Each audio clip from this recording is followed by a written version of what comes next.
The OPPO A96 is the brand new addition to OPPO's A lineup. Now, compared to last year's A95, there were quite a few compromises that they made here, as well as a few upgrades to make it a more gamer-oriented device. Now, with an updated price of 15,999 pesos, let's see if this phone is really worth your money. But before we move on to the review, please make sure to leave a like and to subscribe to the channel because there are quite a few changes that are going to happen here at this channel. So your support would mean a lot to us here at Unbox. Now, on to the OPPO A96. So unang tingnan natin ang build quality. Now, compared to last year's A95, it still retains that OPPO glow design na napaka gusto ko.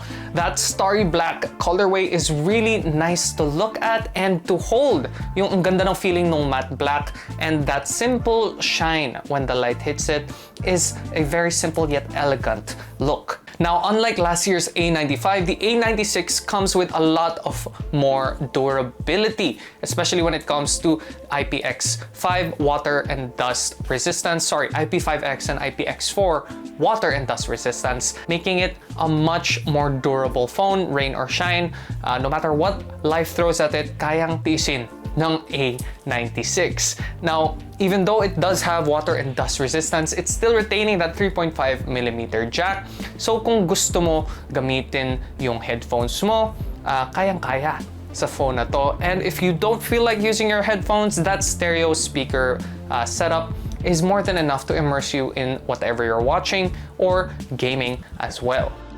Now, speaking about watching or gaming, let's take a look at the screen of the A96. We are getting a 6.59-inch Full HD IPS LCD display at 90Hz, which may be a downgrade to last year's A95, which was a 60Hz AMOLED screen. Would you sacrifice your 60Hz AMOLED screen for a 90Hz LCD display? Let us know in the comments down below, because I would much rather enjoy a 90Hz screen, because scrolling through Twitter, TikTok, and Facebook is just a much better experience compared to an AMOLED screen at 60Hz. But you may disagree or agree with me. Let us know in the comments down below.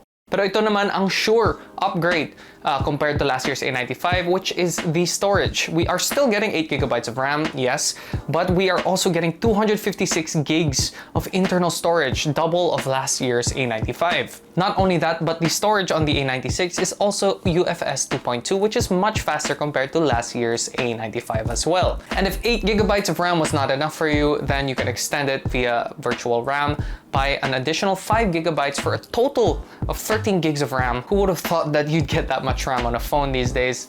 But you can get a total of 13 gigs on the A96.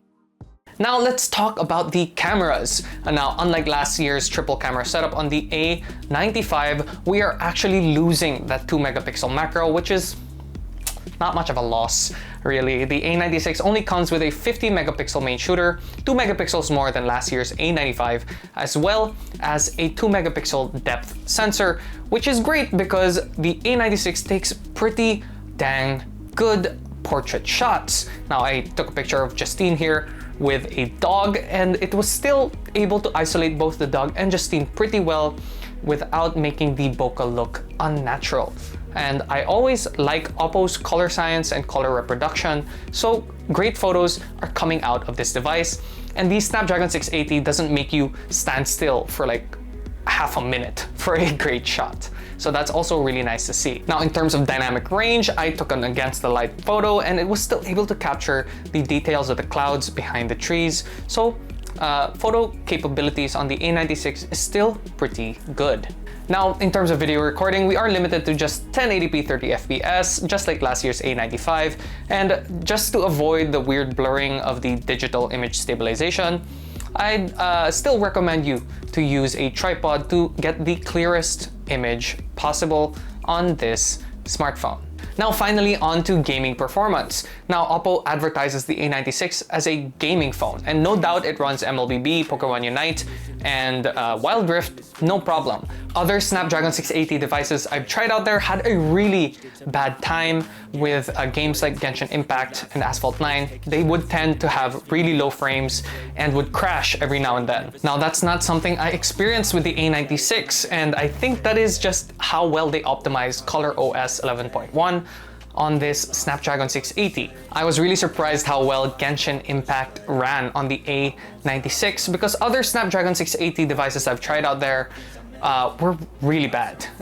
They would crash every now and then, and frame rates were almost unplayable with so much stuttering until it would eventually crash. But with the A96, the game was playable, and that's more than I could ask for on a Snapdragon 680 device. There is definitely some next level optimization they're doing here compared to their competition. So good job, OPPO, for making the Snapdragon 680 a playable chipset for gaming.